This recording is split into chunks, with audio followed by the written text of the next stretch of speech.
Oasis Audio presents the Nancy Drew Diaries number 9, The Clue at Black Creek Farm by Carolyn Keene. Read for you by Georgina Marie.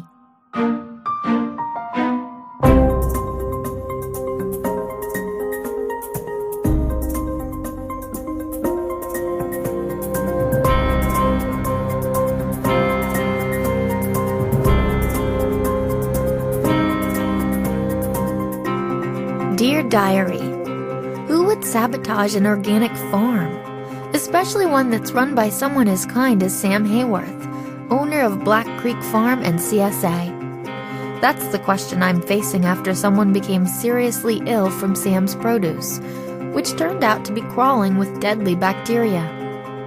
Sam swears his farm is clean, and I, for one, believe him. I'm usually not one to freak out over organic fruits and veggies, but I need to figure this one out before another person is poisoned.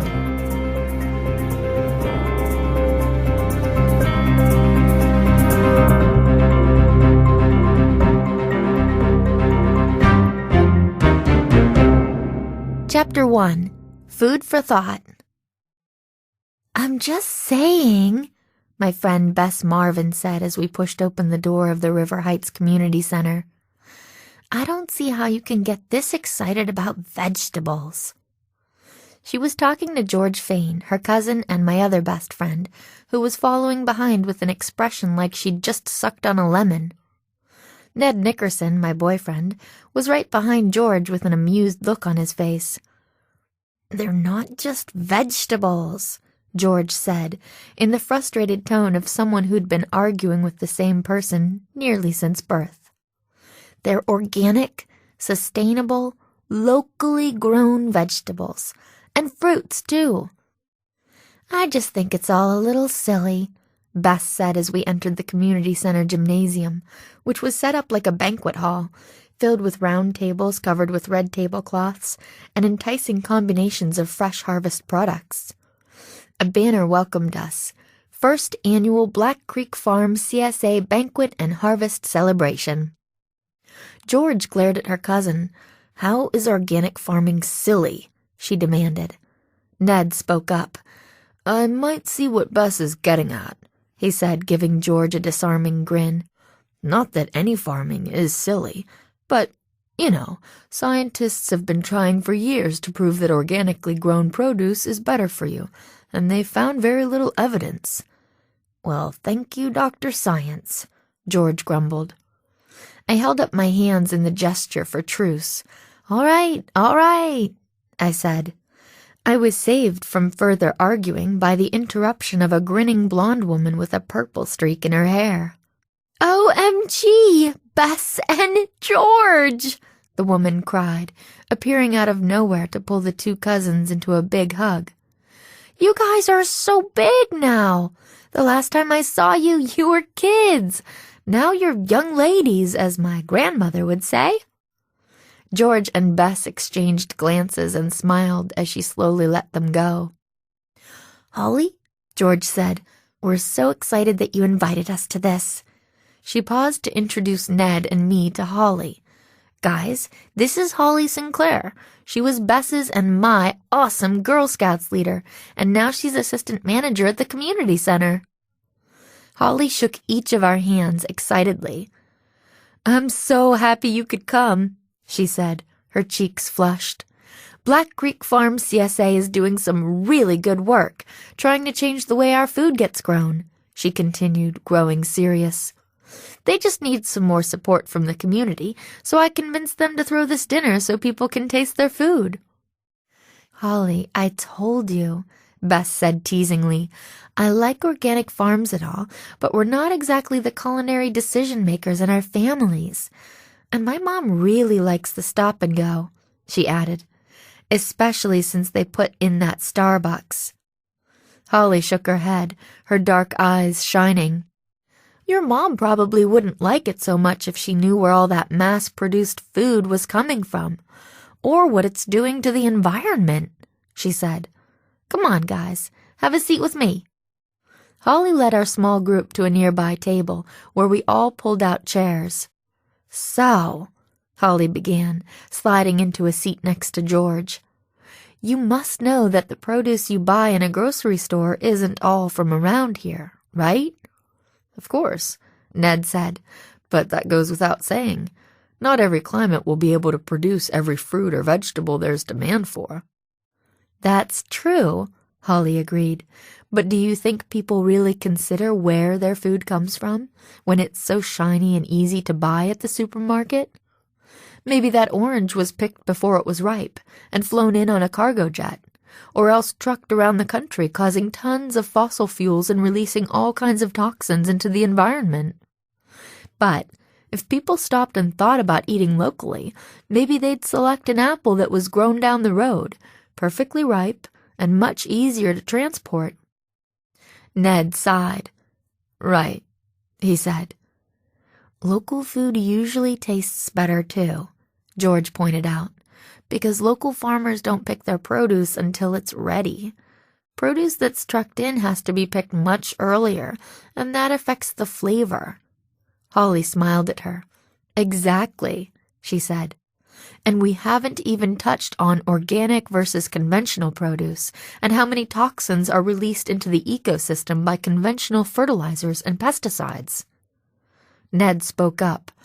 But scientists haven't found much of a nutritional difference between organic and conventionally grown food, he said.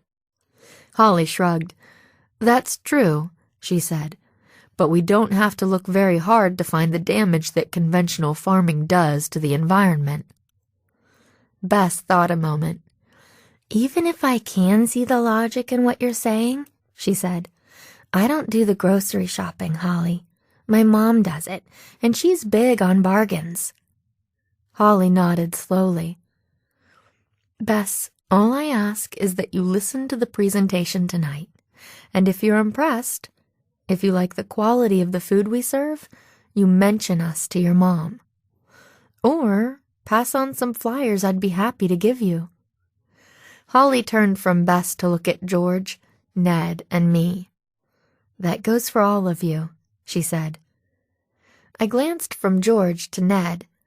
George was nodding enthusiastically, and even skeptical Ned gave Holly a small smile. Fair enough, he said. Sure, I agreed. While I didn't always eat organic, I definitely believed in being environmentally responsible, and everything Holly had said made sense. Oh, look! Holly pointed behind my head at a tall, gray-haired and bearded man. She stood up and waved, and the man turned to her and nodded. That's Sam Heyworth, the man of the hour. Who? Asked Ned. Holly smiled. Sam's the founder and owner of the Black Creek Organic Farm and CSA. So what is a CSA exactly? I asked. The term was familiar, but I wasn't totally sure what it meant. Holly's eyes sparkled. I'm so glad you asked. CSA stands for Community Supported Agriculture. Do you know how a CSA works? I shook my head. It's basically a way to help keep small farms in business and help people who live in the suburbs get access to fresh, local, in-season produce, she explained. If your family joined, for example, Nancy, they would pay an upfront fee for the whole growing season, June through November, and every week during that season, or every other week if you bought a half share, you'd come to this community center to pick up the freshest, most in-season veggies and fruits that grew on the farm that week. I raised my eyebrows. Picked that week? I asked. That's pretty fresh. Holly nodded. Right off the farm, my friend. It's as fresh as it gets. I glanced up to see the bearded man Holly had identified as Sam Heyworth headed our way, followed by a woman about his age with short blonde hair. Holly looked up at them and smiled. Sam can tell you everything you want to know about the CSA, she said cheerfully. Black Creek Farm means a lot to him, doesn't it, Sam? Sam walked up to the table and smiled down at Holly. You know it does, he said, looking around at me and my friends. Hello, friends of Holly's, I assume? George's eyes twinkled. Holly was our Girl Scouts leader, she said. She won't stop talking about your farm and CSA. Sam chuckled. Well, I'm flattered, he said. Running Black Creek Farm is a dream of mine. I gave up a partnership at my law firm to build it. Ned raised an eyebrow. So you were a lawyer, and now you're a farmer? He asked. Right, Sam replied. And I was a stressed-out, unhappy man, frankly. But now I'm— He stopped and turned to look at the blonde woman who'd come to a stop beside him. Very content, he finished. Ladies and gentlemen, allow me to introduce my wife, Abby. She's given up a lot to support me in pursuing this dream. The woman turned to me and my friends with a warm smile, her eyes crinkling at the corners. Hello, everyone, she said. I hope you're hungry. We're starving, Bess promised. Abby and Sam laughed. Sam glanced up, catching the eye of a 30-something man with short brown hair and boxy black glasses. He raised his hand, waving the man over. The man nodded, then gestured for a very pregnant woman with long red hair to follow him. This is our son Jack and his wife Julie, Abby explained. They're from Chicago, but they've been visiting us while they house hunt in the area.